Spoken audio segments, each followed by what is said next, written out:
long before the name Persia carried weight in the minds of foreign kings and wandering scholars.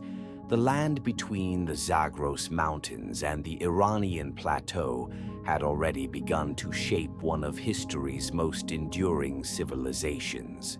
This region, arid, mountainous, and fragmented, was never an easy place to live. Yet from its valleys and dry plains would emerge a people and a culture that would one day rule the largest empire the world had yet seen. The story of Persia begins not with palaces or armies, but with geography, climate, survival, and slow transformation. The Iranian Plateau, a vast elevated region surrounded by mountains and deserts, is not a land of easy abundance. Unlike Mesopotamia, with its river-fed fertility, or Egypt's Nile Valley, the Persian heartland offered limited arable land, unpredictable rainfall, and a difficult terrain. And yet, these very hardships demanded a way of life that prized adaptation, engineering, and social cooperation. Early communities settled around natural springs and seasonal rivers, creating irrigation systems, managing scarce water sources, and building permanent dwellings in places where others might only pass through. These communities were diverse. Long before the term Persian had any meaning, the region was home to a mosaic of peoples: Elamites in the southwest, Kassites and Gutianes in the highlands, nomadic tribes along the desert fringes. The Elamites, with their capital in Susa, formed one of the earliest urban civilizations of the region, flourishing in the 3rd and 2nd millennia BCE. Their culture was distinct from Mesopotamia, yet the two regions constantly interacted through trade, warfare, and influence. Elamite art, language, and religion developed independently, yet bore the marks of long contact with Babylon and Assyria. The Elamites built temples, palaces, and fortifications. They kept records in their own script, and they ruled their lands with dynastic pride. Though their political power would later fade, their cultural legacy would echo into the Persian era. While the Elamites flourished in the West, another force was slowly entering the stage: the Indo-Iranian migrations. Originating from the Central Asian steppes, these peoples began to move southward in waves, bringing with them a language that would become the ancestor of Persian, as well as religious and social ideas that would transform the region. These early Iranians were pastoralists, horse breeders, and warriors. They lived in tribal groups, valued loyalty and honor, and passed down their history and values through oral poetry. Among these Indo-Iranian groups were the Medes and the Persians. The Medes settled in the northwest, around what is now Kurdistan and western Iran. The Persians made their home further south, in the region called Parsa, later known to the Greeks as Persis, and to us as Persia. At first, these were small local tribes living under the authority of chieftains and tribal elders. They had no kings, no palaces, no imperial ambitions. But they had something more important: a sense of cohesion, a shared language and tradition, and the resilience to survive in a demanding environment. During the early 1st millennium BCE, the Medes grew in strength, eventually forming a kingdom capable of resisting the Assyrians, who at the time were the dominant power in the Near East. The Medes, along with the Babylonians, played a role in the final collapse of the Assyrian Empire around 612 BCE. With the fall of Nineveh, the Medes emerged as a new power in the region. Meanwhile, the Persians remained vassals, formally subordinate to the Medes, but growing in wealth and influence. It is in this context that Cyrus the Great was born. According to later tradition, he was born around 600 BCE, the son of a Persian nobleman, and possibly connected to the Median royal house. Much of what we know about Cyrus comes from a mixture of Greek sources, Babylonian inscriptions, and Persian royal ideology. Herodotus tells a dramatic story of Cyrus's childhood.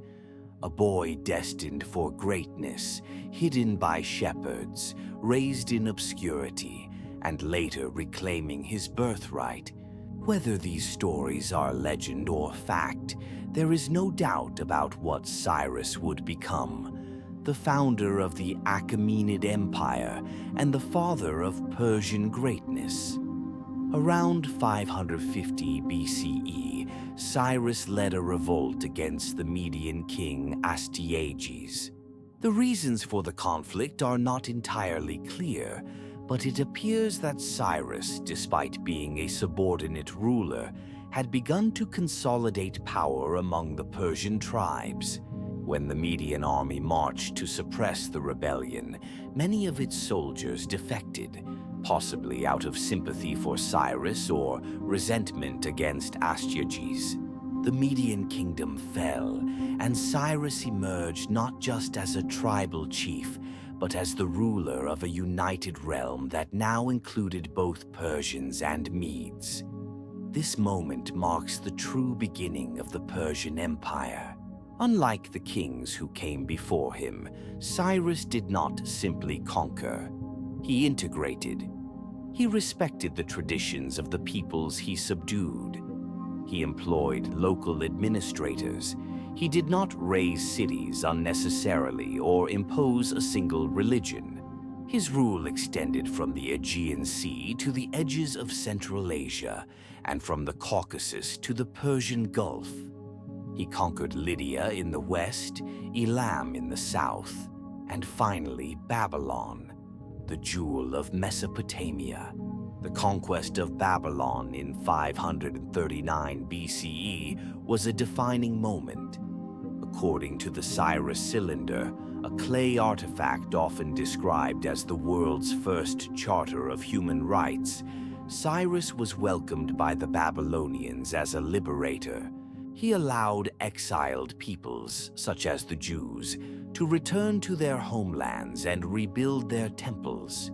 He restored shrines and honored the gods of Babylon, presenting himself not as a destroyer, but as a restorer of order. His policies of tolerance and pragmatic rule earned him admiration not only in his own time, but in centuries to come. Yet Cyrus's legacy was not only political. He laid the groundwork for a system of imperial administration that would be refined by his successors. He respected local traditions while fostering a shared identity across a diverse empire. He established cities, issued decrees in multiple languages, and employed scribes and governors from many ethnicities. His tomb, located in Pasargadae, is modest by the standards of later emperors, a simple stone structure elevated on a platform, surrounded by silence. But in that silence lies power, the power of a legacy built not on fear, but on unity. In this first chapter, we have traced the birth of Persia, not as an empire of conquest, but as a civilization forged by hardship, migration, belief, and visionary leadership. The early Persians were not destined by geography to rule. They rose because they adapted, because they believed in order, and because one man, Cyrus, saw that power could be something more than domination. In the chapters to come, we will explore how this vision was expanded by Cyrus's successors, how Persia became a model of imperial governance, and how its culture, religion, and ideas would shape the world far beyond its borders. When Cyrus the Great died in battle around 530 BCE, he left behind not only an empire of unprecedented size, but also a political structure and legacy that demanded careful stewardship. His son, Cambyses II, inherited a realm that stretched from the Persian Gulf to the borders of Anatolia, and from the edges of Central Asia to the deserts of Mesopotamia.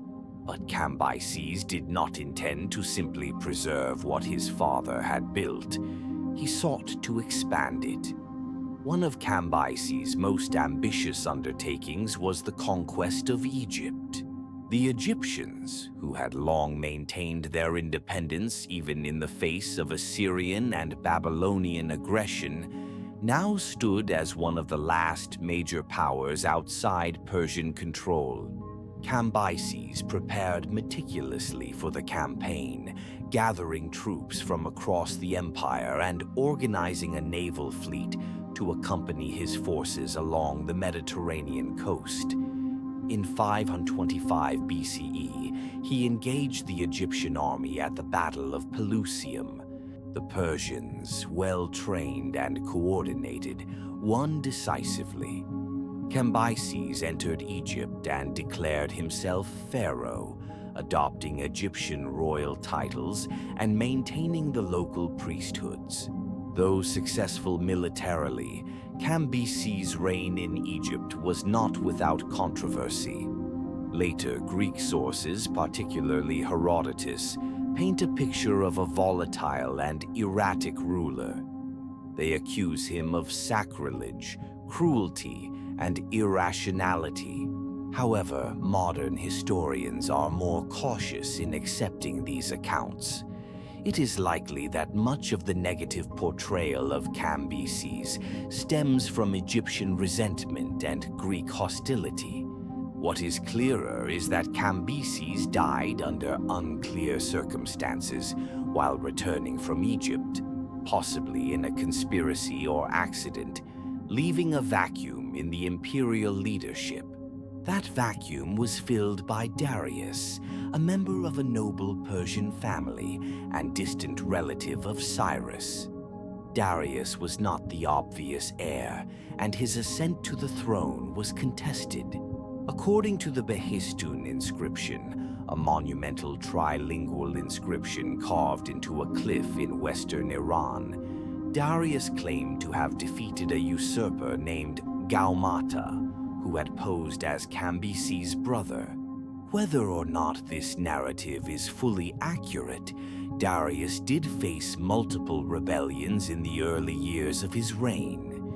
In Elam, Babylon, Media, and elsewhere, local rulers attempted to assert independence. Darius responded with decisive military campaigns, crushing the uprisings and re-establishing control.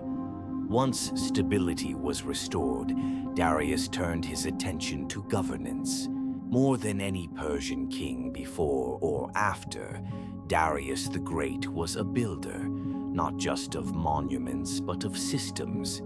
He reorganized the empire into satrapies, or provinces, each governed by a satrap appointed by the king. These satraps were responsible for collecting taxes, maintaining order, and administering justice. To prevent abuse of power, Darius instituted a system of royal inspectors, often referred to as the king's eyes and ears, who reported directly to him. This administrative framework allowed for both local autonomy and central oversight, a balance that sustained the empire for centuries. Darius also introduced a standardized currency system, issuing gold coins known as darics and silver coins called siglos. These coins facilitated trade across the vast empire, from the Indus Valley to the Aegean Sea. Under his rule, commercial routes were secured, Weights and measures were standardized, and markets flourished. Traders, artisans, and farmers could now operate within a more predictable and stable economic environment. One of Darius's most ambitious projects was the construction of Persepolis. Intended as a ceremonial capital, Persepolis was more than a city. It was a stage upon which the unity and diversity of the empire were displayed. Delegations from every satrapy would arrive bearing gifts, dressed in their local attire, and process through the gate of all nations. The reliefs on the palace walls depicted not conquest, but tribute, not subjugation, but cooperation. The architecture combined elements from across the empire: Mesopotamian bricks, Ionian columns, Median robes, Egyptian lotus motifs. Persepolis was a visual statement of imperial ideology. Many peoples, one realm, under the authority of the King of Kings. Religious policy under Darius remained one of tolerance, while Zoroastrianism became increasingly prominent, especially at court. Other faiths were respected. Temples in Babylon continued to function, Egyptian priests retained their privileges, and local cults thrived throughout Anatolia and Central Asia. Darius's own inscriptions invoked Ahura Mazda, the supreme deity of Zoroastrian belief, as the source of his authority. However, he did not force religious conformity. The empire was held together not by dogma, but by roads, laws, tribute, and shared interest. Communication was essential to this imperial coherence. Darius oversaw the expansion and maintenance of the royal road, a network of highways and relay stations stretching thousands of kilometers. Couriers riding from Sardis to Susa could deliver messages in a matter of days. This infrastructure allowed the king to respond rapidly to crises, enforce policy, and coordinate across vast distances. It also facilitated the movement of goods, people, and ideas, turning the Persian Empire into an engine of cultural exchange. In the western reaches of the empire, however, trouble was brewing. The Greek city-states of Ionia, located along the coast of Anatolia, had long been under Persian influence. Around 499 BCE, they revolted, supported by Athens and Eretria. Though the rebellion was eventually suppressed, it left a bitter impression on Darius. He saw the need to punish those who had interfered and to secure the empire's western frontiers. Thus began the First Greco-Persian War. In 490 BCE, Darius sent an expeditionary force across the Aegean. The campaign achieved some success, sacking Eretria, but was halted at the Battle of Marathon. There, the Athenians, though heavily outnumbered, defeated the Persians in a stunning engagement. The loss did not threaten the core of the empire, but it was a symbolic blow. Darius began preparations for a larger campaign, but died before he could launch it. His son, Xerxes, would inherit both the throne and the unfinished war. Despite the setback in Greece, Darius's reign marked the golden age of the Achaemenid Empire. It was a period of consolidation, innovation, and ambition. The empire was home to tens of millions of people, speaking dozens of languages and practicing countless traditions. And yet, it functioned. Its core ideals, order, justice, tolerance, and strength, were enshrined not only in laws and palaces, but in the lived experience of its subjects. In this chapter, we have seen how the empire Cyrus founded was preserved and transformed by his successors. Cambyses expanded it to new horizons, and Darius built the structures that allowed it to last. The Persian Empire was no longer a collection of conquests. It was a civilization in its own right, a model of imperial governance that would influence Rome, Byzantium, the caliphates, and even modern states.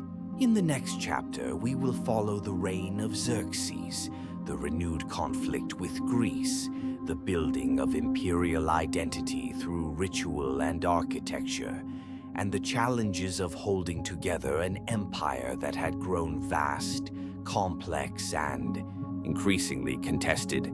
When Xerxes I came to the throne in 486 BCE, he inherited not just the power and splendor of an empire, but also the weight of expectation. His father Darius the Great had left behind a functioning, immense, and diverse state, but also an unfinished war in the West. The Greeks, who had dared to defy the King of Kings, remained independent. Xerxes, raised in the luxury of the court and educated in the duties of rulership, saw it as his mission not only to maintain the empire, but to bring final retribution to those who had challenged Persian authority. The first years of Xerxes' reign were occupied not with foreign conquest, but internal consolidation. Egypt had once again risen in rebellion, rejecting Persian rule and seeking to restore its autonomy.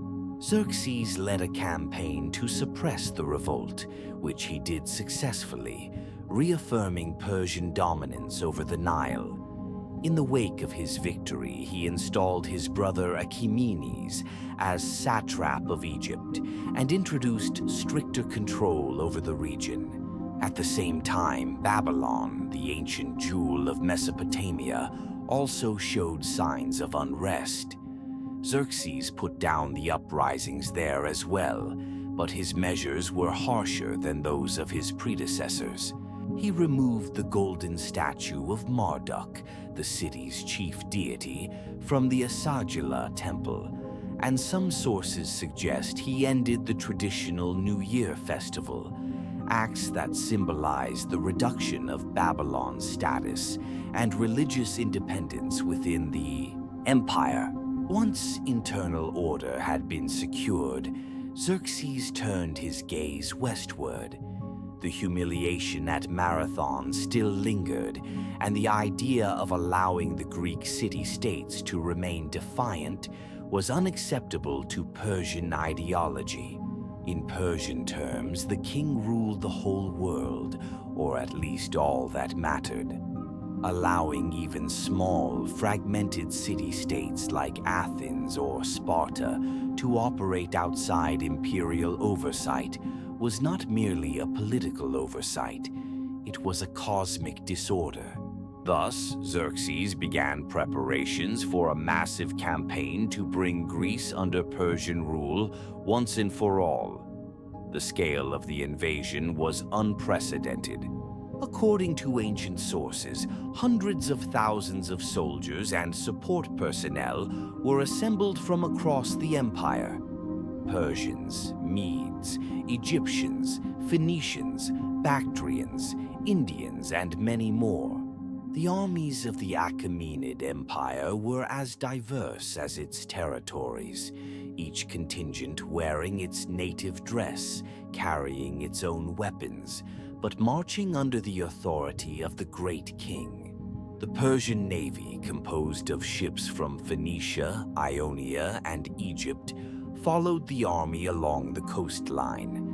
Xerxes ordered the construction of a pontoon bridge across the Hellespont, a feat of engineering designed to allow his massive army to march from Asia into Europe without breaking formation.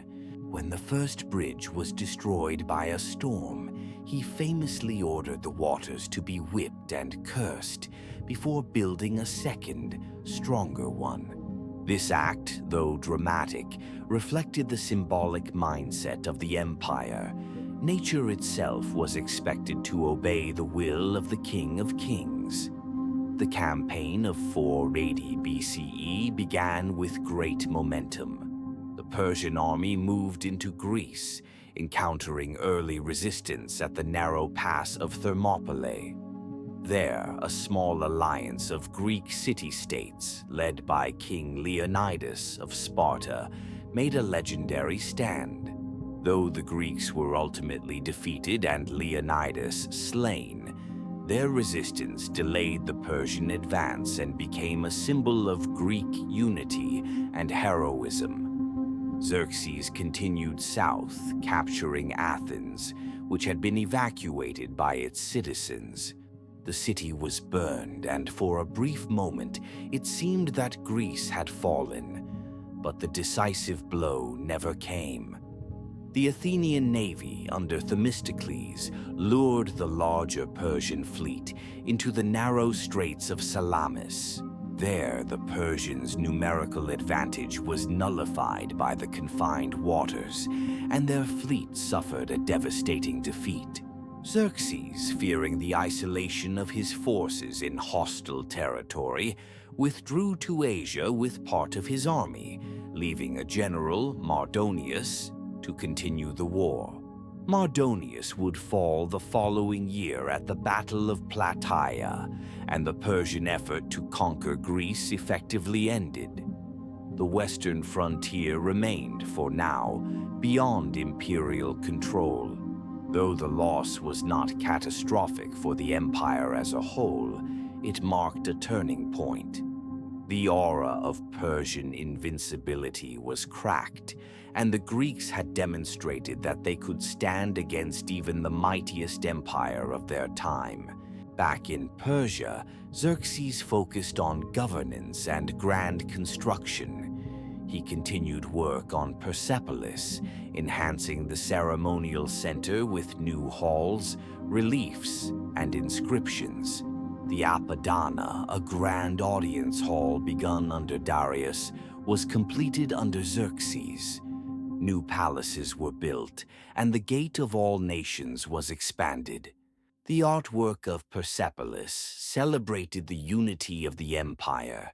Delegations from every satrapy carved into the walls, each depicted with dignity and distinction, bearing tribute to the king.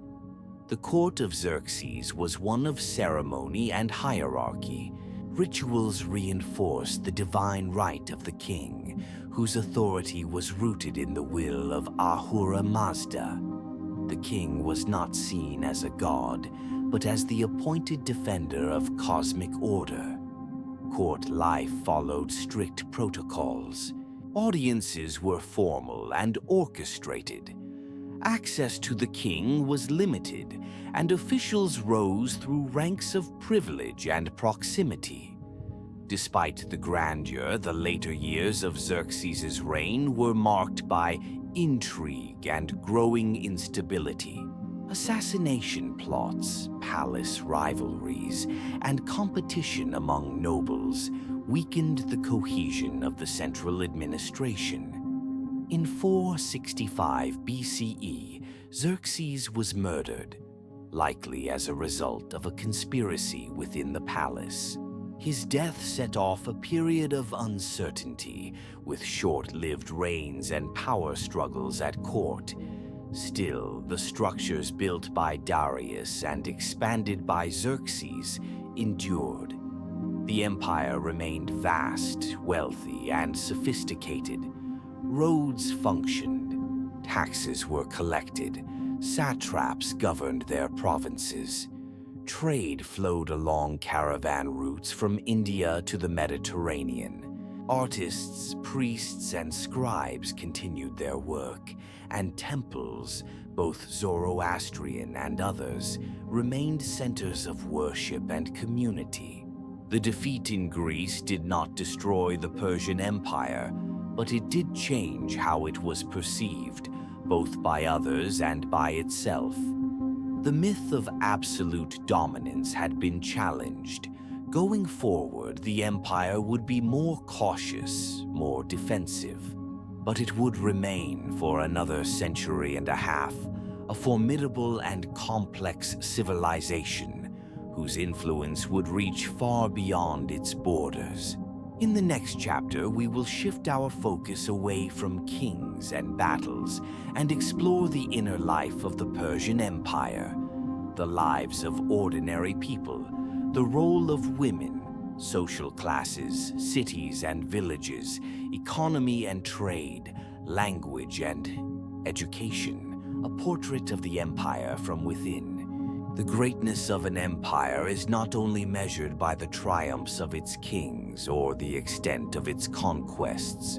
It is also measured by the lives of its people, the countless men and women who farmed the land, baked bread, taught children, offered prayers, and built homes of mud brick and stone. In the Persian Empire, these lives stretched across deserts and valleys, cities and villages, mountains and coasts. From the Mediterranean Sea to the Indus River, people of dozens of languages and traditions lived under the same imperial sun.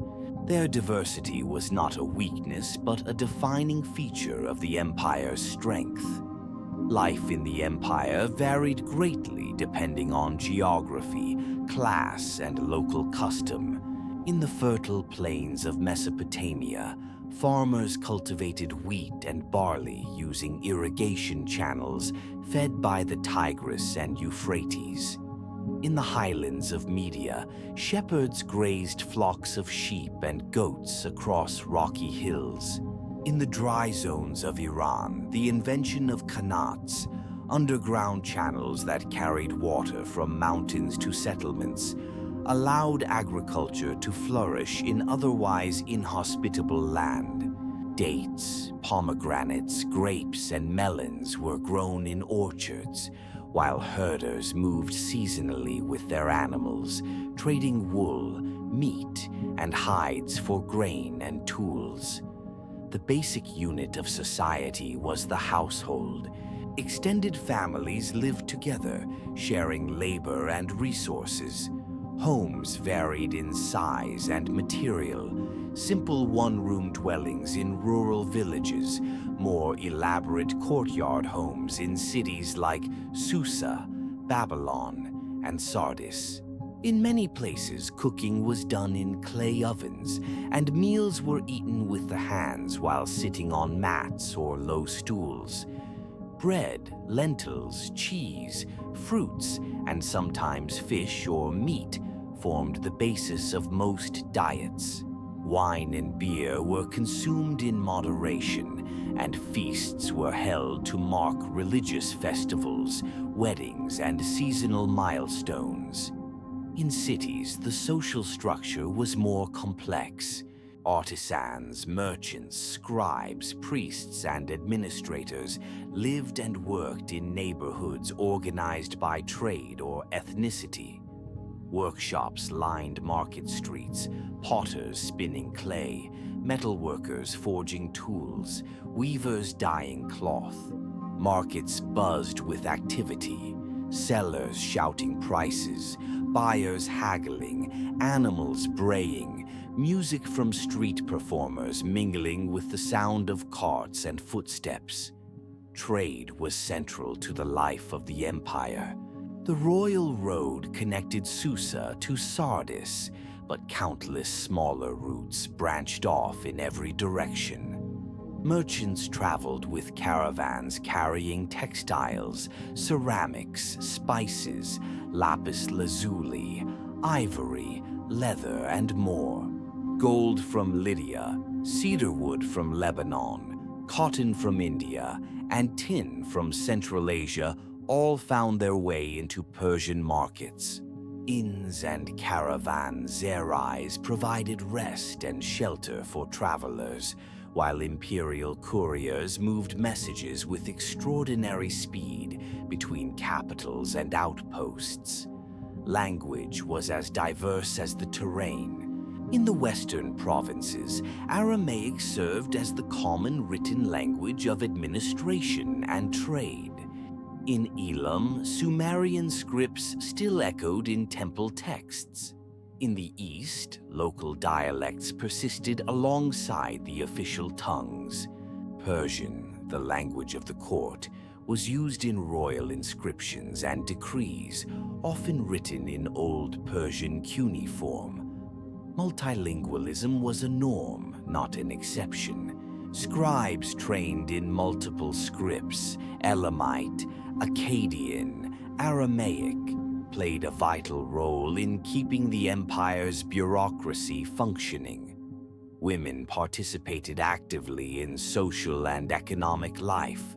While their roles were often defined by family structure and social class, evidence from tablets and inscriptions shows that women owned land, managed estates, employed workers, and engaged in trade.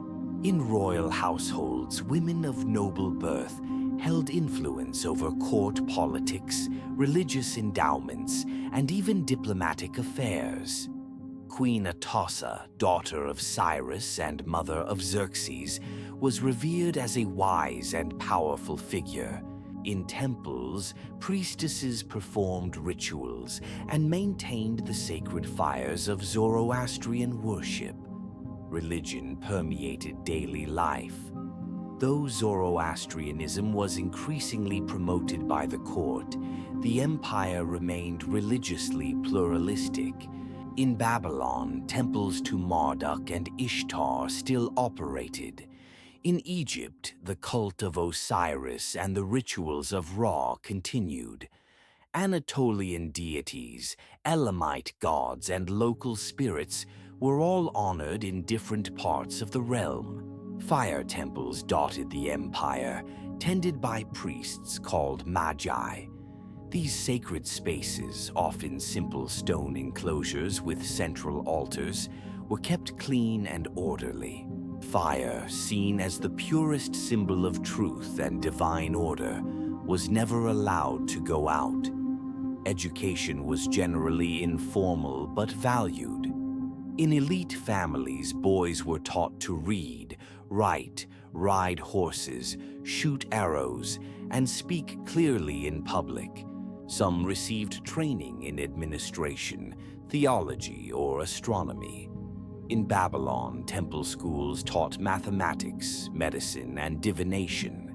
In Persian circles, oral tradition remained strong. Epic tales, moral parables, and ancestral histories were passed from parent to child, often in the form of verse or song. Law and justice were administered through a combination of royal decree, local tradition, and religious authority. Courts existed at multiple levels, from village elders to satrap-appointed judges. Theft, assault, and fraud were punished according to written codes or customary law. Royal justice was symbolized by the king as the enforcer of order against chaos. Darius emphasized the protection of the weak, the maintenance of contracts, and the reliability of judgment. Legal cases were recorded on clay tablets, and contracts were often sealed with personal cylinder seals pressed into wet clay. Festivals and holidays marked the rhythm of the year. The most important of these was Nowruz, the New Year celebration held at the spring equinox. In Persepolis, Nowruz became a time of gathering and tribute. Delegations from across the empire arrived bearing gifts and pledges of loyalty. Local festivals honored agricultural cycles, deities, and ancestors. Music, dance, feasting, and games accompanied these events, blending sacred and communal joy. Entertainment came in many forms. Musicians played lutes, drums, flutes, and harps. Storytellers recited ancient epics. Board games like backgammon were popular. Wrestling, archery, and chariot races thrilled spectators. In the countryside, seasonal hunts were both sport and ritual, often associated with nobility and kingship. The royal hunt symbolized control over nature, discipline, and the king's bond with divine forces. Despite the vastness of the empire, a sense of connection existed across its lands. Coins bore the image of the king. Decrees referred to one central authority. Travelers could find lodging and food along well-kept roads. The seal of the empire was recognized in every marketplace, from the ports of Phoenicia to the borderlands of Bactria. Still, daily life was not always easy. Drought, disease, banditry, and local conflicts posed constant threats. Taxes, though moderate compared to many ancient states, were still a burden on the poor. Soldiers were sometimes billeted in villages. Satraps could be corrupt or oppressive. Yet overall, the empire maintained a degree of peace and order that allowed millions to live, work, and worship without fear of constant war or collapse. In the end, the greatness of the Persian Empire was not just in its buildings or armies, but in the lives it sheltered. It provided a framework within which diversity could flourish. It offered stability in a world of uncertainty. It turned a collection of provinces into a civilization of shared roads, values, and dreams. In the next chapter, we return to the empire's military might, to the armies that protected it, the elite corps known as the Immortals, the strategies and logistics that sustained campaigns, and the vision of warfare not only as conquest, but as a tool of imperial order.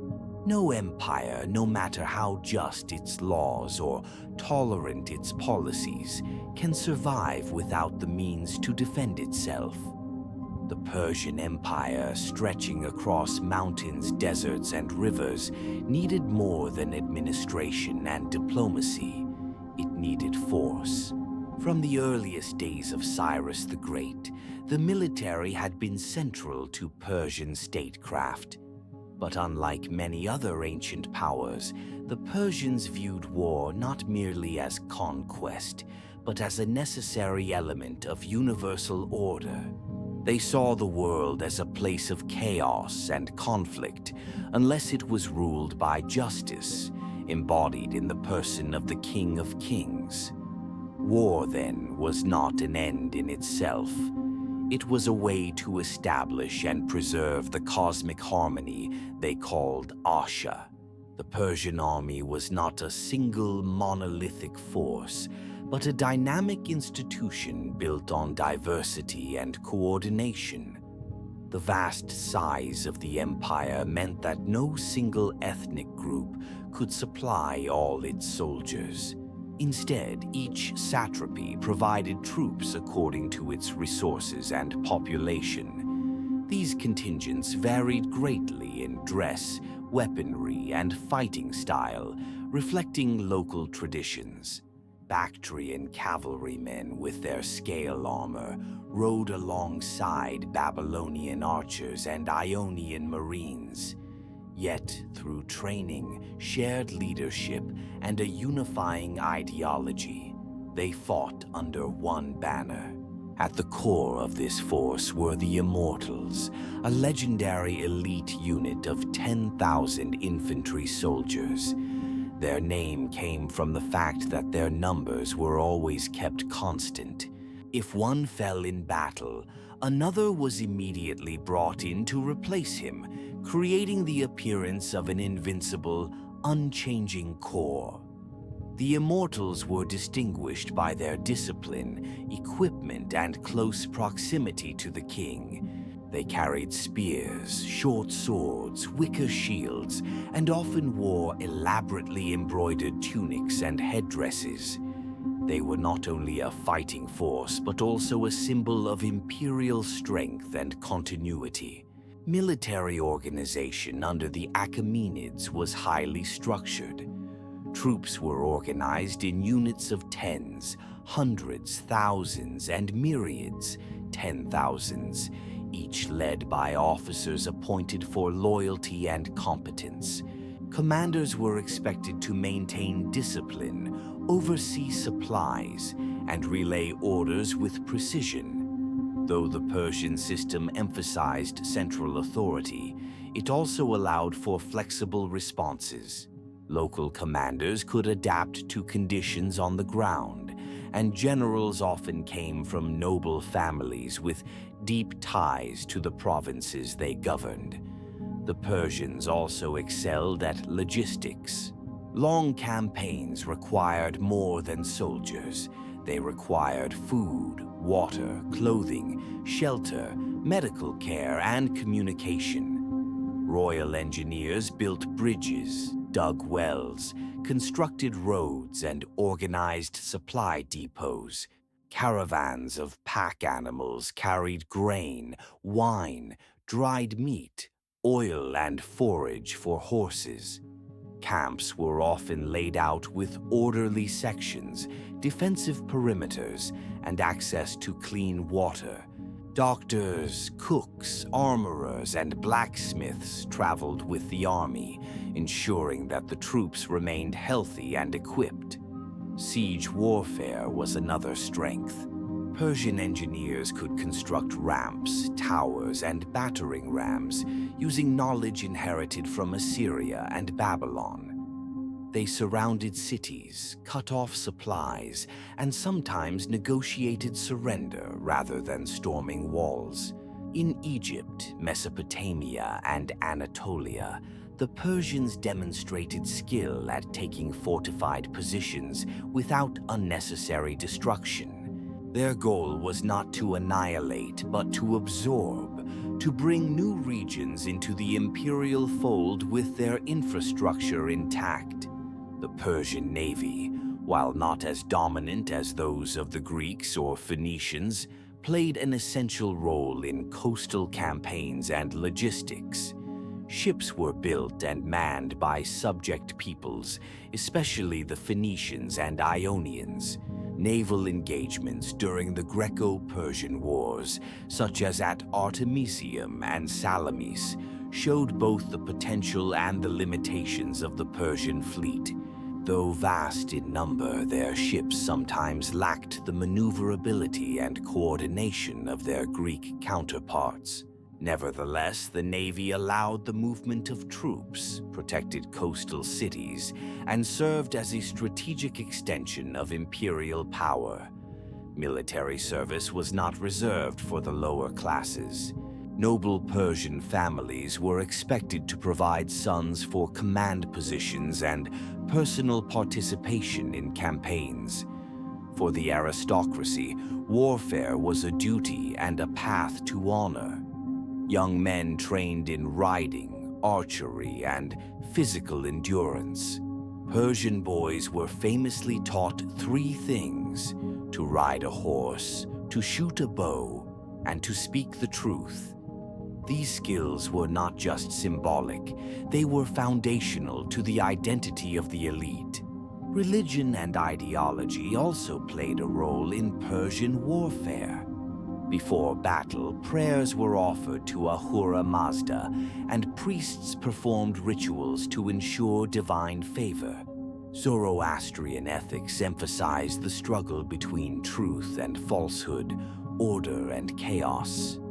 A righteous war was not simply about gaining territory, it was about preserving moral balance. Rebellion, in this worldview, was not just treason, it was cosmic disorder.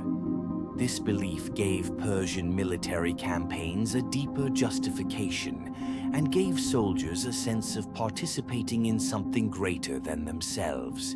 The empire's approach to conquered peoples was also strategic. Rather than impose direct rule through violence, the Persians often allowed local customs, elites, and religions to continue, so long as tribute was paid and loyalty to the king declared.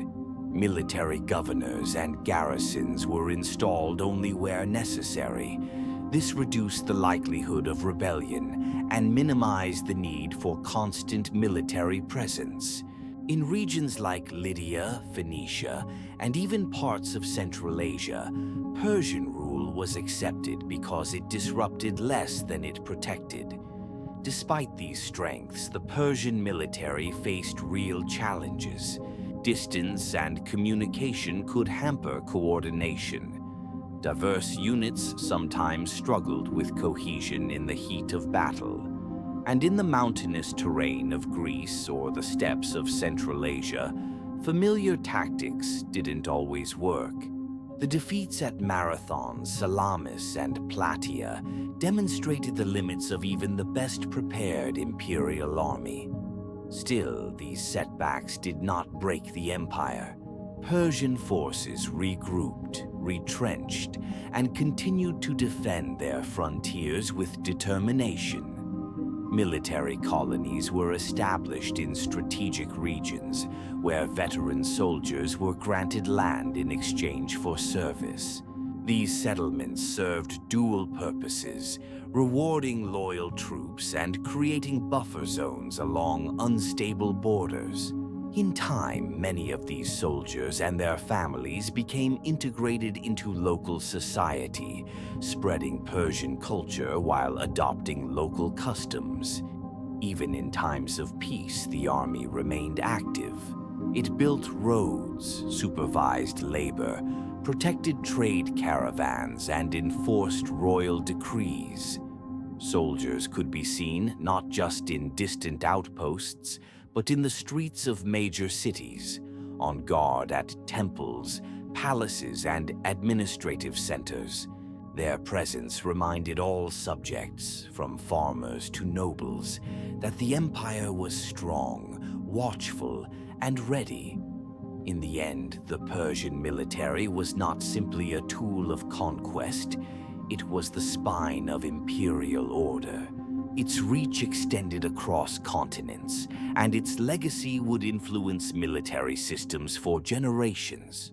From its elite immortals to its provincial levies, from its engineers to its priests, the army of the Achaemenid Empire embodied the balance of might and meaning. In the next chapter, we will explore the spiritual and intellectual life of the empire, the rise of Zoroastrianism, the role of the Magi, religious pluralism, and the vision of a world shaped not just by sword or coin, but by the fire of faith.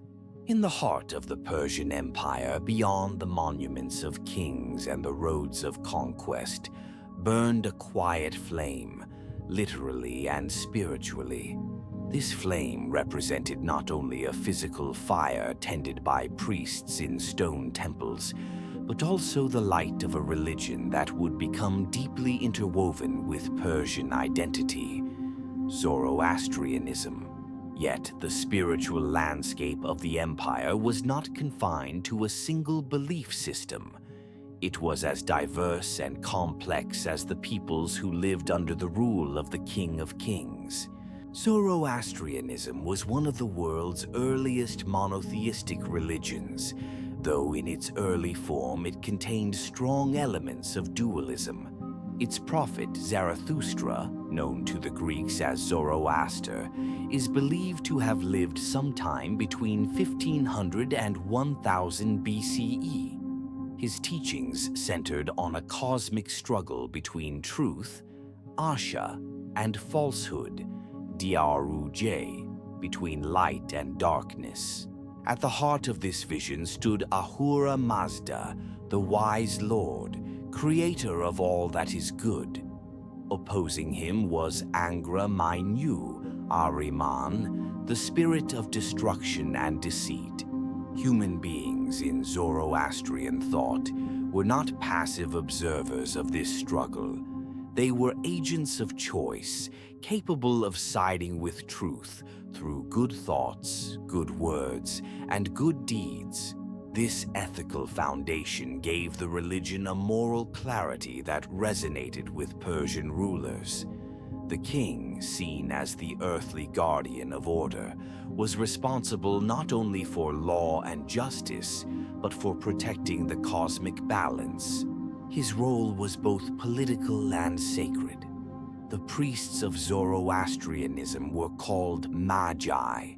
They served as ritual specialists, spiritual advisors, and interpreters of sacred law. Unlike later religious castes, the Magi were not isolated from society.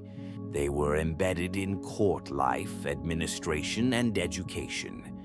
They maintained the fire temples, where sacred fires were tended continuously, symbolizing purity, truth, and divine presence. The most important fires, known as Atash Bahram, were established in major cities and pilgrimage centers. Each had its own priestly lineage, rituals, and history. Fire was not worshipped in itself. It was a visible symbol of Ahura Mazda's truth. Cleanliness was essential in Zoroastrian worship. Ritual purity extended to water, earth, and air. Pollution, physical or spiritual, was to be avoided. Corpses, for example, were seen as impure, and so the dead were not buried or cremated. Instead, bodies were placed on open towers, later called Towers of Silence, where vultures and the elements returned them to nature without contaminating fire or soil. Zoroastrian rituals were centered around prayer, offerings, and communal observance. Festivals such as Nowruz, the Spring New Year, and Mergan, the Autumn Harvest Festival, were not only seasonal celebrations but spiritual renewals. At these times, fires were relit, families gathered, and communities reaffirmed their alignment with cosmic truth. Rituals were marked by hymns, gathas, chants, and recitations from the Avesta, the sacred text that preserved the teachings of Zarathustra. Under Darius III and his successors, Zoroastrianism became closely associated with royal ideology. In inscriptions, Darius proclaims that he rules by the will of Ahura Mazda, and that rebellion is not just treason, but a betrayal of truth. Yet this connection between state and religion was not enforced through compulsion. The Achaemenids did not establish a theocracy. They supported Zoroastrianism while also allowing freedom of belief. The empire's religious policy was remarkably tolerant by ancient standards. In Babylon, temples to Marduk continued to receive patronage. In Egypt, the priesthood of Amun retained influence, and sacred texts were still copied on temple walls.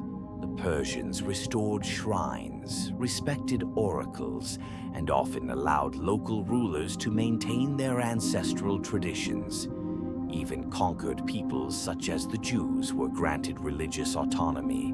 Cyrus the Great's edict allowing the return of the Jews to Jerusalem and the rebuilding of their temple is one of the most notable examples of this policy. Religious pluralism was not just pragmatic, it was philosophical. Persian rulers saw themselves as guardians of universal order, not enforcers of uniform belief. Their empire encompassed too many gods, languages, and customs for any single creed to dominate. Instead, Zoroastrianism served as a moral compass and a source of royal legitimacy, while other faiths were tolerated, respected, and occasionally supported. Temples across the empire became centers not only of worship but of community life. They distributed food, recorded births and marriages, and mediated disputes. Priests often acted as scribes, doctors, and educators. Religious festivals brought people together, reinforcing social bonds and imperial identity. While different gods were named and different rituals performed, the structure of sacred life echoed across the empire. Spirituality was also embedded in architecture and art. The reliefs of Persepolis, though secular in function, reflect Zoroastrian values. The king is shown in scenes of harmony, not slaughter. Delegates bring tribute in orderly procession.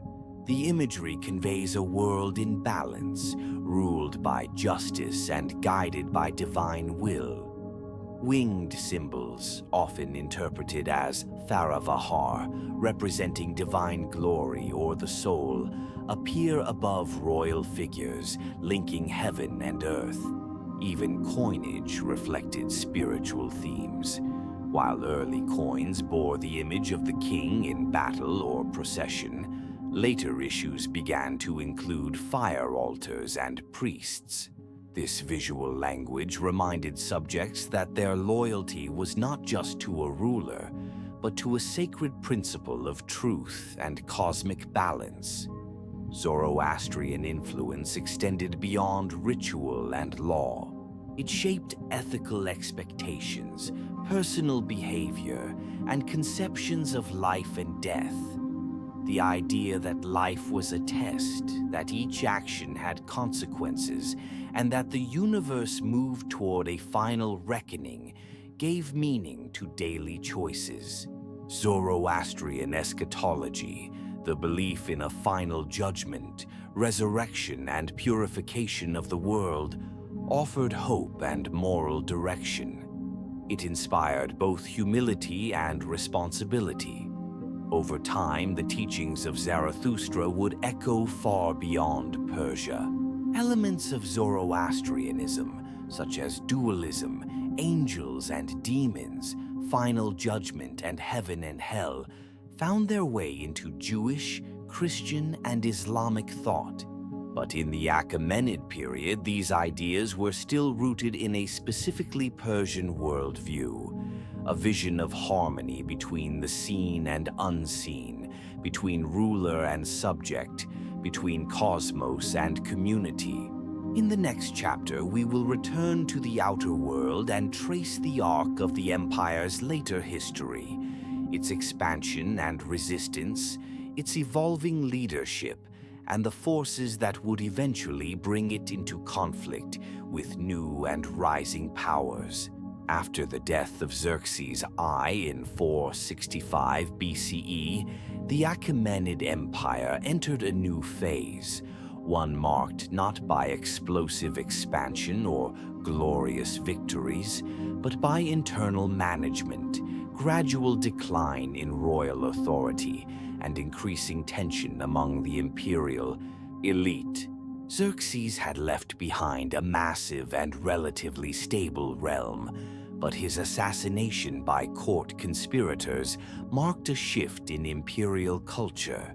From this point forward, the Achaemenid kings ruled a kingdom that was still powerful, but increasingly vulnerable to instability from within. Artaxerxes III, the son of Xerxes, came to the throne amid palace intrigue.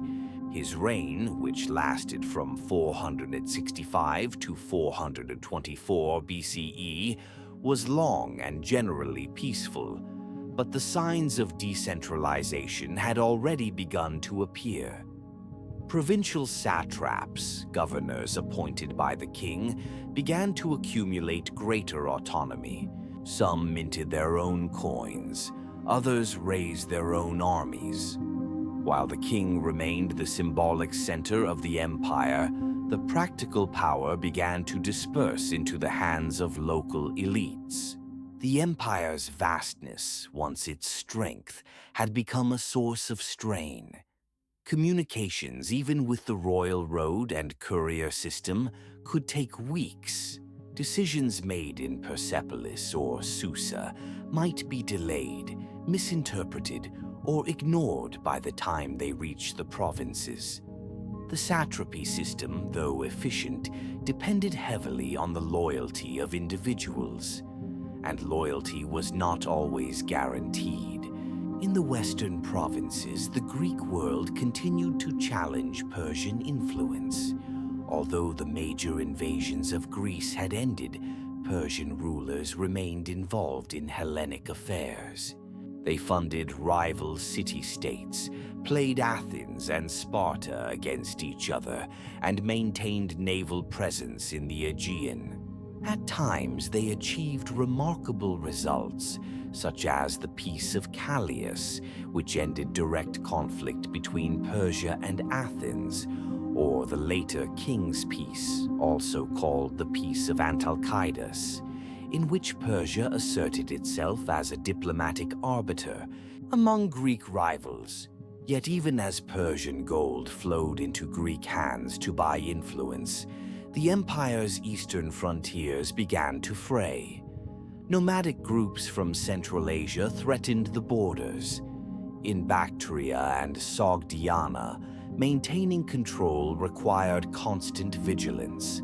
Occasionally, small revolts erupted in Media, Armenia, or Egypt. Most were suppressed, but each left scars on the imperial fabric. The Achaemenid kings who followed Artaxerxes, Darius II, Artaxerxes II, and Artaxerxes III, struggled to balance central authority with local power. Court intrigues, assassinations, and rival factions increasingly dominated politics. Noble families competed for influence. Eunuchs and advisors gained disproportionate power. Succession disputes became more frequent. While the empire continued to function, it did so under increasing pressure. One of the last effective kings of the empire was Artaxerxes III, who ruled from 358 to 338 BCE. He reconquered Egypt, which had broken away decades earlier, and attempted to reassert stronger royal control over the satraps. His campaigns were successful, and for a time Persian power seemed revitalized. But in 338 BCE, Artaxerxes III was poisoned, likely by a powerful court official named Bagoas. His death plunged the empire once again into turmoil. The throne passed briefly to Artaxerxes IV, who was also murdered by Bagoas. Eventually, a distant relative, Darius III, came to power. He was a nobleman, respected for his bravery and military skills, but he inherited a throne weakened by decades of corruption, regional autonomy, and palace violence. By the time Darius III began to assert his authority, the world around Persia had changed. To the west, a new threat had emerged: Macedonia. Under the leadership of Philip II, the once fractured Greek world had been brought to heel. And after Philip's assassination in 336 BCE, his son, Alexander, only 20 years old, assumed command of the united Greek forces. What began as a punitive expedition against Persia soon turned into something much larger, a full-scale invasion with the goal of conquest. In 334 BCE, Alexander crossed the Hellespont into Asia Minor. Darius III underestimated the threat. Persian forces at the Battle of Granicus were defeated.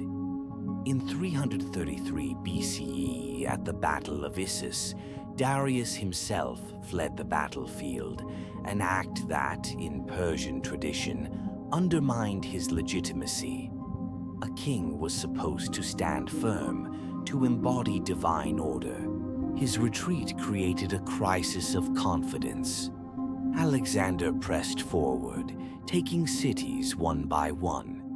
Many welcomed him as a liberator. In Egypt, he was hailed as a pharaoh. In Phoenicia, he destroyed the city of Tyre after a brutal siege. In Mesopotamia, resistance faltered. In 331 BCE, at the Battle of Gaugamela, Darius III gathered a massive army to make a final stand. Despite numerical superiority, the Persian forces were routed. Darius fled once more, this time not as a king, but as a fugitive. The end came quickly. As Alexander marched deeper into Persia, he encountered little resistance. Babylon, Susa, and Persepolis opened their gates.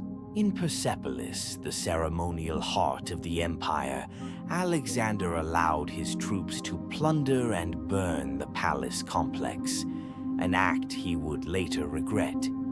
It symbolized the end of an era. Darius III attempted to regroup in the east, but he was betrayed by his own satraps. He was eventually captured and killed by one of his governors, Bessus, who hoped to claim the throne himself. Alexander buried Darius with honors, declaring himself his successor, not just by conquest, but by inheritance.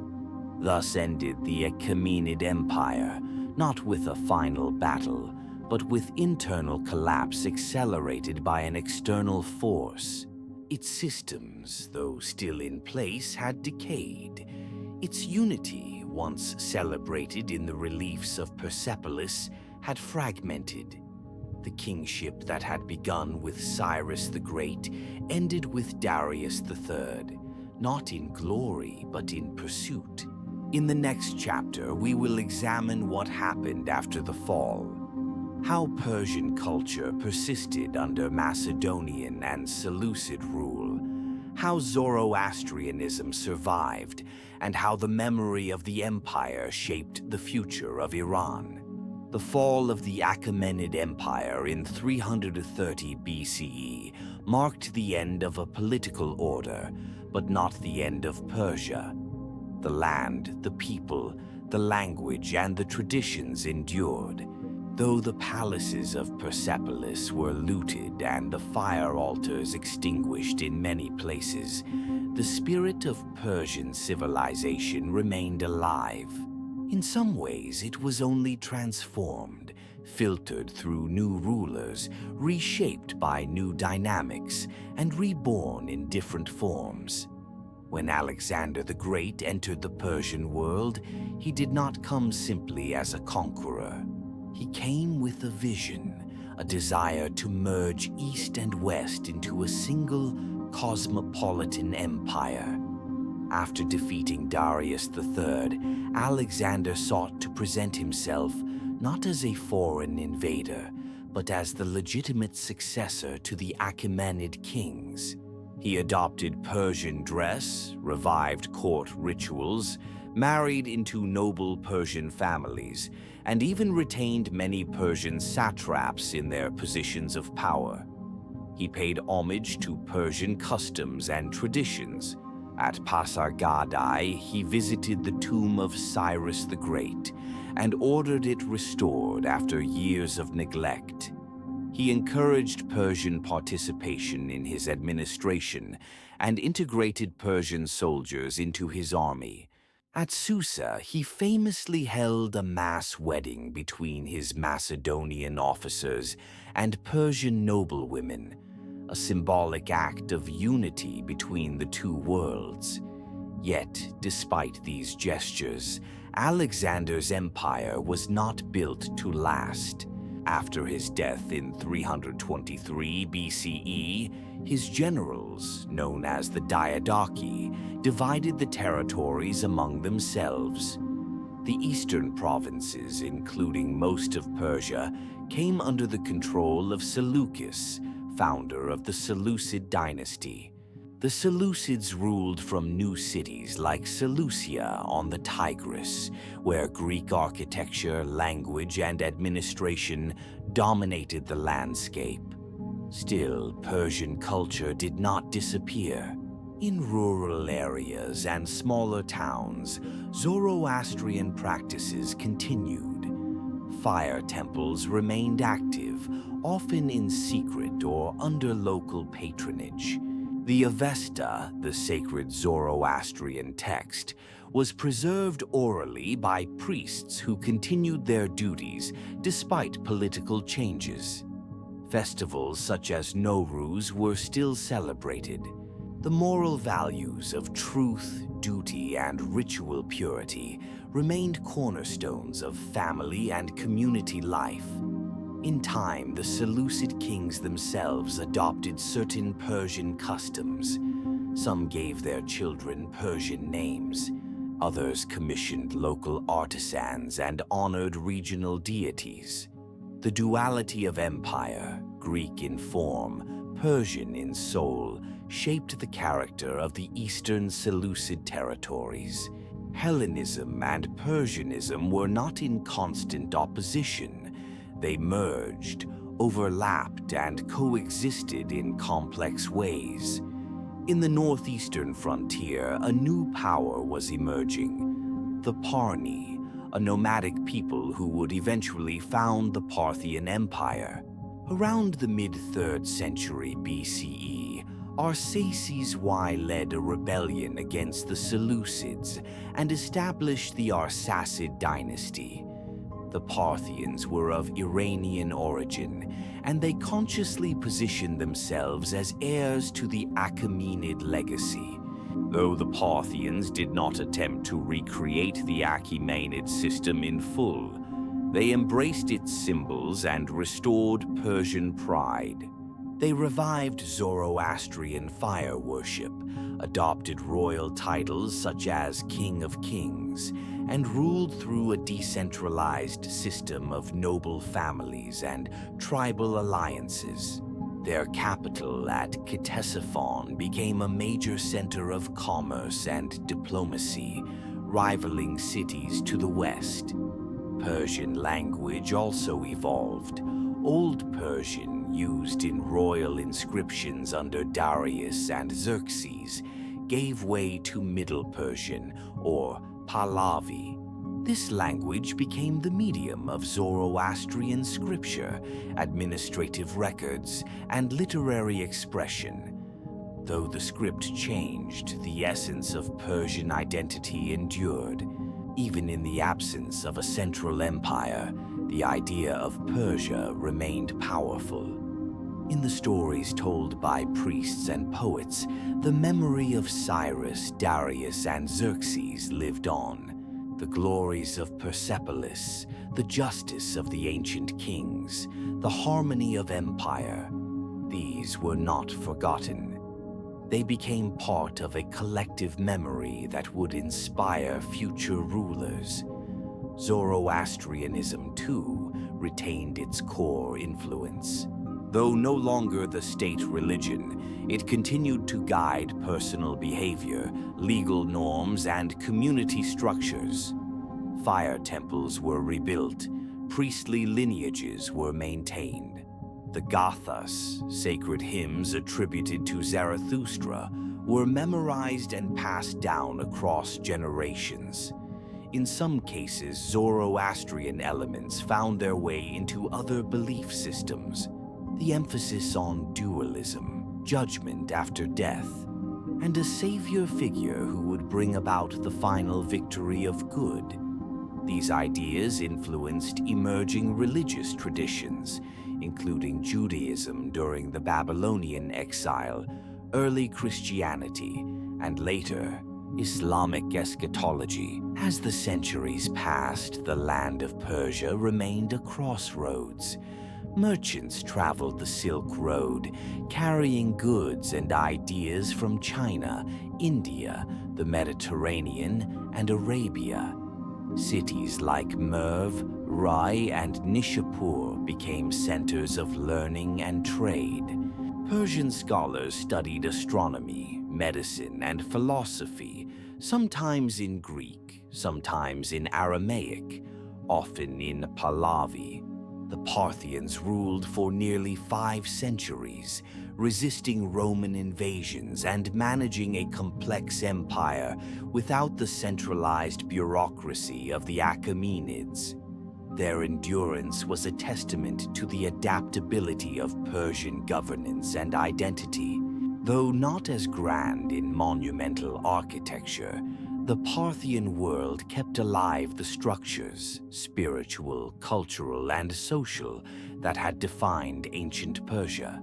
In the next chapter, we will turn to the rise of the Sassanid Empire, a dynasty that sought not only to restore the past, but to surpass it, blending Persian tradition with innovation and presenting a bold, unified vision of Iran to the world once again. In the early 3rd century CE, after centuries of fragmented rule and external pressures, a new dynasty emerged from the Iranian heartland, one that would claim not only to restore Persian greatness, but to elevate it to new heights.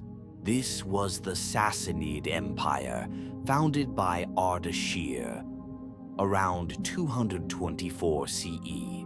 It marked the beginning of a new era, imperial in ambition, orthodox in faith, and consciously modeled on the ideals of the Achaemenids. Ardashir was born in the province of Pars, the same region that had given rise to the Achaemenid kings 1,000 years before. His family, associated with priestly and local noble traditions, led a successful rebellion against the weakening Parthian rulers. After defeating the last Arsacid king, Ardashir declared himself Shahanshah, King of Kings, and began to reorganize the state along more centralized and ideologically unified lines. Unlike the decentralized and often tribal governance of the Parthians, the Sassanid system emphasized a strong central authority, a standardized bureaucracy, and an official state religion, Zoroastrianism. Ardashir's successors, particularly Shapur expanded the empire significantly. Shapur led campaigns against the Roman Empire, even capturing the Roman Emperor Valerian in 260 CE, a humiliation for the West and a triumph for Persia. Carvings of Shapur's victory still decorate the cliffs of Naksh-i-Rustam and Bishapur, showing Persian kings towering over kneeling Roman rulers. The Sassanids envisioned their empire as a reflection of cosmic order. Just as Ahura Mazda ruled the universe with light and truth, so too would the Shahanshah govern the earth with justice and discipline. Zoroastrianism became deeply entwined with the state. Fire temples were supported by royal funds. The Avesta, the sacred scripture, was collected, systematized, and copied. Religious leaders, known as mobeds, gained official status, and the chief priest, Mobedan Mobed, stood near the top of the administrative hierarchy. The Sassanid kings presented themselves not merely as rulers, but as sacred figures. Their crowns were massive, symbolic constructions, sometimes so heavy they had to be suspended by chains above the throne. Each crown represented a particular king's identity and divine right to rule. Court rituals became increasingly elaborate. Audiences with the king were rare and highly choreographed. Access to power was mediated through layers of ceremony and religious justification. Sassanid architecture reflected this new vision.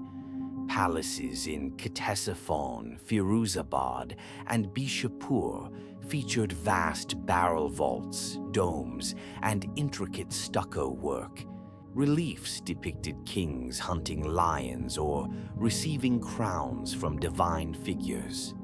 In cities, fire temples were constructed with fire altars in the center, surrounded by ritual spaces and administrative rooms. Urban planning integrated sacred and civic life, reinforcing the unity of religion and governance. Economically, the Sassanid Empire thrived on trade. Positioned at the crossroads of Eurasia, it connected the Roman world to India and China. Persian merchants traded silk, spices, gems, glassware, and textiles. Caravanserais and custom houses dotted major trade routes. The Silk Road flourished under Persian protection. Persian coinage, featuring fire altars and royal profiles, circulated widely, a mark of both commerce and sovereignty. Culturally, the empire was vibrant. Persian art embraced both continuity and innovation. Silverwork became particularly refined. Bowls, plates, and vessels depicting court scenes, animals, and mythological motifs. Music and poetry were cultivated at court. Though little literature from the Sassanid period survives directly, later Islamic scholars often credited the Sassanids with preserving and transmitting ancient Persian wisdom. The legal system was formalized and codified. Zoroastrian law influenced family life, inheritance, property, and contract regulations. Judges were often drawn from the clergy. Morality, ritual purity, and religious duty formed the backbone of legal reasoning. This created a unified worldview where religion shaped not only the sacred, but the secular. Relations with Rome and later Byzantium defined much of Sassanid foreign policy. These empires saw each other as equals and rivals. Wars were frequent, and border regions such as Armenia changed hands multiple times. Yet there were also periods of peace, trade, and diplomatic exchange. Sassanid ambassadors visited Constantinople. Roman physicians worked in Persian cities. Ideas flowed both ways: art, theology, medicine, and military tactics. Despite the centralization of power, the Sassanid Empire had to manage its own diversity. It included many ethnic and linguistic groups: Persians, Parthians, Armenians, Arabs, Jews, Christians, and others. Religious minorities were often tolerated, especially Jews and Christians, but tensions existed. Under certain kings, persecutions occurred, especially when minorities were seen as politically aligned with foreign powers. Yet, even in such times, communities adapted, persisted, and contributed to the broader culture. Zoroastrianism remained dominant, but it was not monolithic. Debates emerged within the clergy about ritual, cosmology, and doctrine. The religion developed sophisticated theological systems describing creation, the nature of evil, the afterlife, and the coming of a final savior figure, the Zoroastrian. These ideas would influence later Islamic eschatology and contribute to the intellectual ferment of the region. The Sassanid Empire, though inspired by the Achaemenids, was not a mere imitation. It was a mature civilization in its own right, rooted in Iranian tradition, enriched by centuries of contact, and self-aware in its imperial vision. It restored Persian pride, defended its borders with strength, and nurtured a spiritual and intellectual legacy that would endure long after its fall. In the next chapter, we will follow the final century of the Sassanid world, the pressures from the east, the prolonged wars with Byzantium, and the sudden world-changing emergence of Islam that would reshape the destiny of Persia forever. By the beginning of the 7th century CE, the Sassanid Empire stood at a crossroads. Externally, it had reclaimed much of its prestige, particularly under Khosrow Anushirvan in the 6th century. a ruler celebrated for his reforms, patronage of science, and strong administration. Internally, however, fault lines were growing between the court and the nobility, between the clergy and commoners, between tradition and the need for adaptation. Khosrow I had introduced tax reforms, reorganized provincial administration, and patronized scholars from across the known world, including Greek philosophers fleeing persecution in Byzantium and Indian mathematicians who brought new systems of knowledge. His court at Ctesiphon became a cosmopolitan center of learning. Hospitals, schools, and academies flourished. The court sponsored translations of works in philosophy, medicine, astronomy, and logic into Middle Persian. Despite his accomplishments, the structures that supported the empire remained fragile. The nobility, the Wuzurgan, wielded great power and often resisted royal authority. The Zoroastrian clergy, once a unifying force, had become conservative and rigid, enforcing religious orthodoxy and alienating non-Zoroastrian subjects. Christians, Jews, Manichaeans, and Buddhists lived across the empire, many of them tolerated but marginalized. After Khosrow Phran's death, his successors struggled to maintain stability. His grandson, Khosrow II Parviz, came to the throne in 590 CE after a brief civil war. Charismatic and ambitious, he restored order and launched a grand campaign against Byzantium. After initial setbacks, he took advantage of internal conflict in the Byzantine Empire and led one of Persia's most aggressive and successful wars in centuries. By the early 7th century, Persian armies had captured Antioch, Damascus, Jerusalem, and even Alexandria. For a time, it seemed as if the empire might finally dominate the Eastern Mediterranean. But this success came at a high cost. The war dragged on for decades, draining resources, weakening trade, and stretching the army thin. In 622 CE, the Byzantine Emperor Heraclius launched a brilliant counteroffensive. He marched deep into Persian territory, defeating royal armies and threatening the imperial heartland. In 628 CE, after a string of devastating defeats, Khosrow II was overthrown and executed by his own son. What followed was a period of extreme instability. In less than 5 years, the Sassanid throne changed hands more than 10 times. Factionalism, assassinations, and short-lived rulers paralyzed the state. The military was demoralized. Tax collection failed. Border defenses weakened. It was in this moment of profound vulnerability that a new and unforeseen power emerged from the Arabian Peninsula: Islam. After the death of the Prophet Muhammad in 632 CE, the newly unified Arab tribes, now driven by a powerful religious mission and political unity, expanded rapidly into neighboring regions. Initially, the Sassanid elite paid little attention. They viewed the Arabs as marginal tribal peoples, raiders, not conquerors. This miscalculation proved fatal.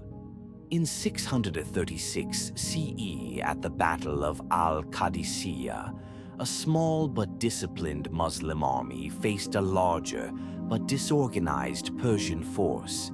The result was a crushing defeat for the Sassanids.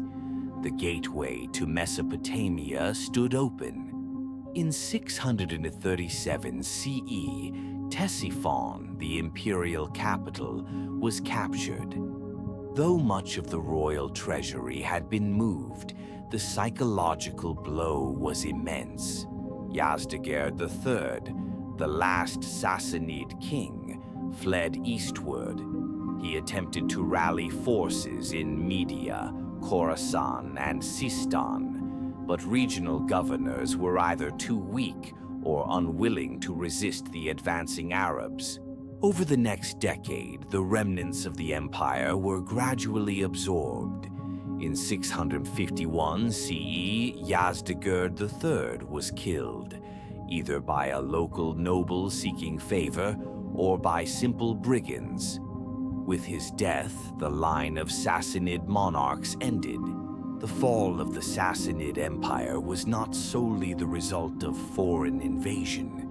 It was a collapse that had been decades in the making. Exhausting wars, internal disunity, religious rigidity, and failure to adapt to changing realities had all eroded the foundations of imperial power. The Arab-Muslim forces, with their zeal, cohesion, and political momentum, delivered the final and decisive blow. Yet Persia did not vanish.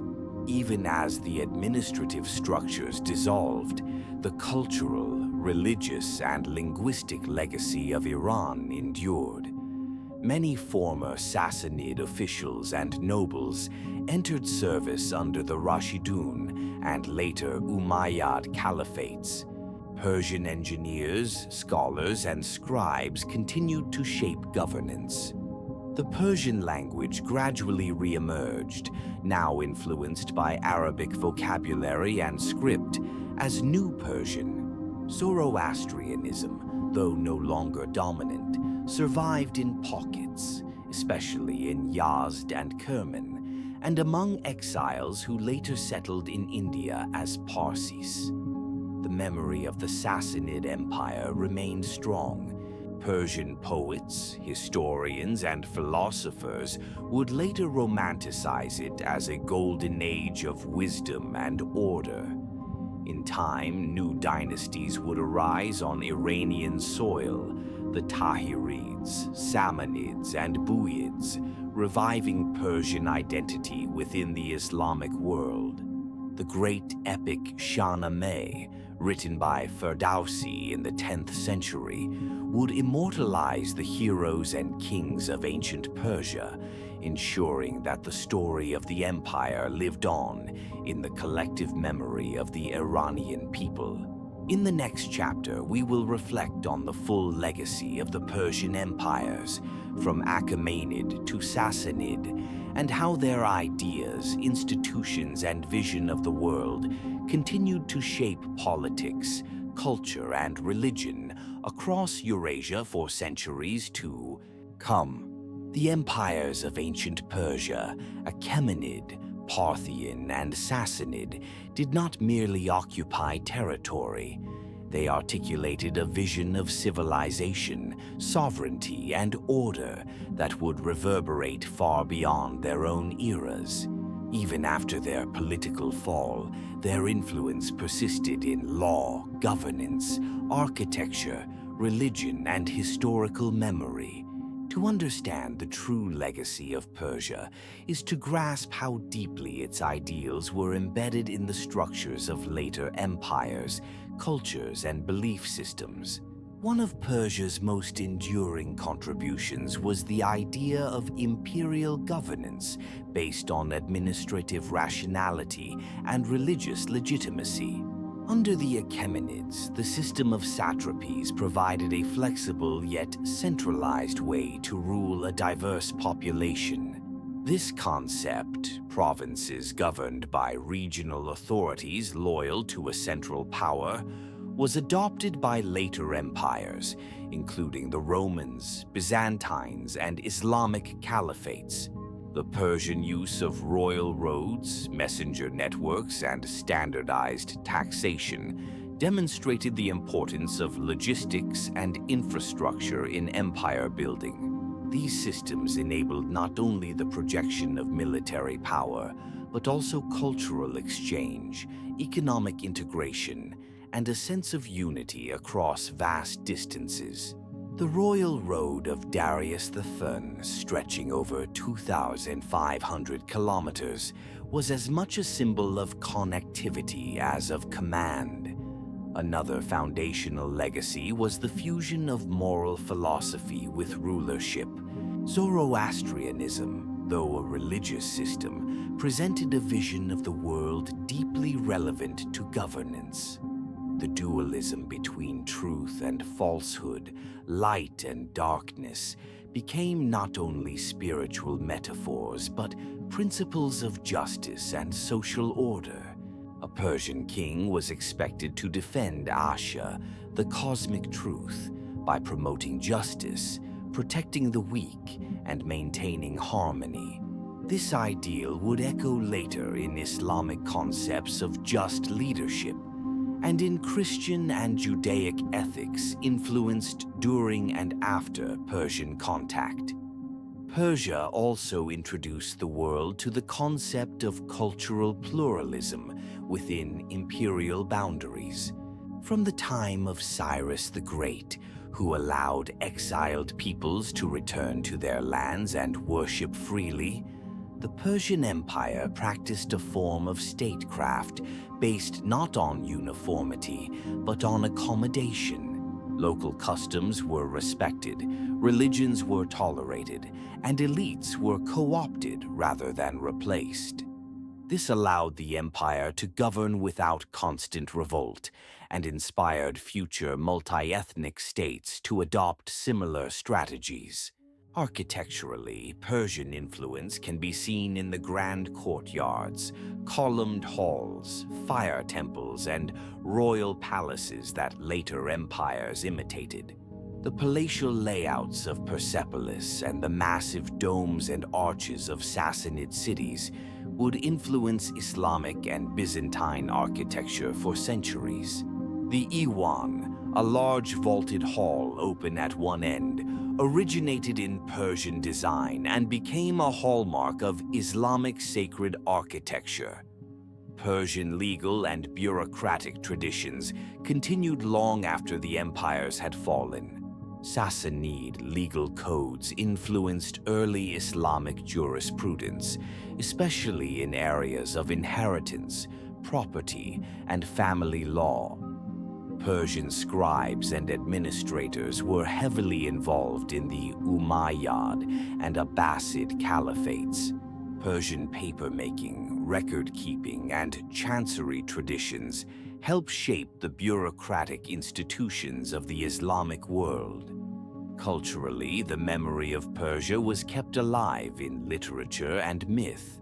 In pre-Islamic oral tradition and post-Islamic Persian poetry, the heroes of the Shahnameh, Rostam, Sohrab, Jamshid, and others stood as symbols of valor, wisdom, and sacrifice. The legendary kings of Iran, though often semi-mythical, provided a historical narrative of order interrupted by chaos, restored through righteous rule. This cyclical pattern of fall and renewal informed Persian political culture for generations. Religiously, Persian influence extended into the Abrahamic traditions. Zoroastrian dualism, eschatology, final judgment, angelology, and messianism influenced Jewish thought during the Babylonian exile and later developed within Christian and Islamic theology. The concepts of heaven, hell, resurrection, and the coming of a savior were articulated in Persian religious literature centuries before becoming common in monotheistic doctrines. In the Islamic Golden Age, many of the greatest scholars, poets, scientists, and physicians were either ethnically Persian or culturally influenced by Persian models. Thinkers such as Avicenna, Ibn Sina, Al-Farabi, and Omar Khayyam carried forward the traditions of inquiry, synthesis, and rational discourse inherited from the Achaemenid and Sassanid traditions. Persian became a literary language of the Islamic world, used from Anatolia to India. Perhaps most importantly, Persia gave the world the idea of a sophisticated, enduring civilization that balanced power with principle, diversity with unity, and tradition with adaptation. It showed that empire need not be built solely on conquest, but could also be sustained by legitimacy, learning, and respect for the multiplicity of human culture. In the centuries that followed the fall of the Sassanid dynasty, new Iranian empires would rise: the Safavids, Qajars, and eventually the Pahlavis, each drawing upon the memory of ancient Persia to define their own identity and mission. Even today, in modern Iran and beyond, the symbols, stories, and structures of ancient Persia remain vital elements of national and cultural consciousness. In the final chapter, we will reflect on the philosophical essence of Persian civilization, its understanding of time, destiny, kingship, and the human role in maintaining the balance between order and chaos. This is not only the legacy of an empire, it is the inheritance of an idea.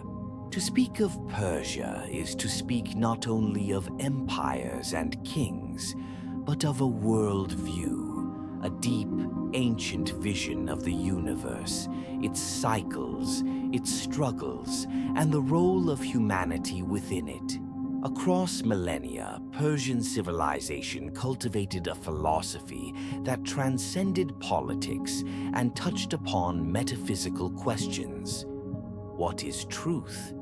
What is order? What is the purpose of rule? And what is the destiny of humankind?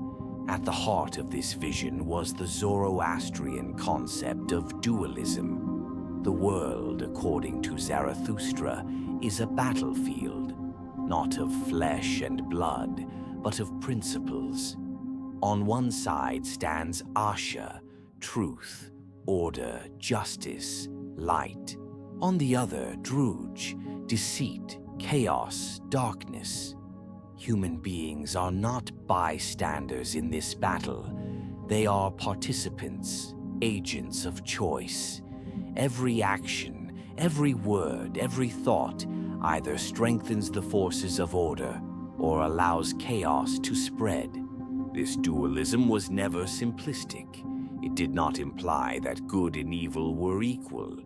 Instead, it asserted that light would ultimately prevail, but only through human effort. This belief created a sense of purpose that infused Persian ethics, governance, and art. The king was not simply a ruler. He was a guardian of order. The judge was not merely applying laws. He was balancing the scales of cosmic justice. The farmer, the soldier, the teacher, all were engaged in the sacred task of upholding harmony. Time, in Persian thought, was cyclical yet purposeful.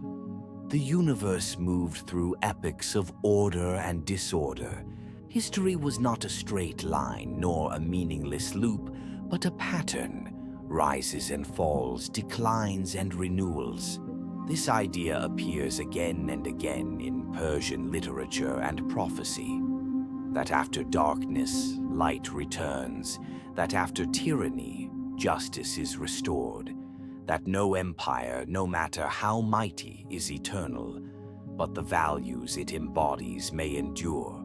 Kingship, likewise, was seen not as a right by birth alone, but as a divine responsibility. The ideal king, far-bearing, was infused with divine radiance and moral clarity. He listened to wise counsel, ruled with restraint, and embodied courage and compassion. Such ideals were never always realized, but they were enshrined in the collective imagination. Persian history remembered and celebrated the rulers who lived up to them, and it condemned those who did not. This ethical and cosmic framework extended to architecture, ritual, and storytelling. In the construction of cities and palaces, symmetry and balance echoed cosmic design. In the celebration of Nowruz, the new year aligned with the vernal equinox, symbolizing renewal and rebirth. In the Shahnameh, the great Persian epic, kings and heroes rise and fall according to their adherence to justice, wisdom, and loyalty. Even after the rise of Islam and the fall of ancient dynasties, this worldview did not vanish. It was absorbed, transformed, and transmitted in new languages and new forms. Persian Sufi poetry, for example, often reframed the dualism of light and dark as an inner struggle within the soul. Thinkers like Rumi, Attar, and Hafez carried forward the Persian tendency toward moral reflection, cosmic wonder, and reverence for the mystery of existence. The idea of Persia became more than a state. It became a civilizational memory, a model of how one might live with honor, how one might govern with justice, how one might seek beauty in the world. The fall of Persepolis did not destroy it. The collapse of Ctesiphon did not erase it. Through verse and ritual, manuscript and monument, the Persian mind continued to shape human understanding. In modern times, the legacy of Persia is found not only in the borders of Iran, but in the memory of many cultures touched by its influence. From Central Asia to the Caucasus, from India to Anatolia, traces of Persian thought, language, and aesthetics remain embedded in architecture, governance, and spiritual practice. The values of hospitality, dignity, wisdom, and patience, central to the Persian ethos, continue to resonate in the lives of millions. To study Persia is not only to look back, but to look inward. It invites us to ask how civilizations endure, how ideas outlast armies, and how the struggle for order and meaning defines both empires and individuals. The flame of Persia, lit thousands of years ago in the hearts of those who sought truth in a turbulent world, still flickers in memory and in soul. Thus ends the journey, not with finality but with continuity. For as the Persians themselves believed, what is sown in truth will blossom beyond time,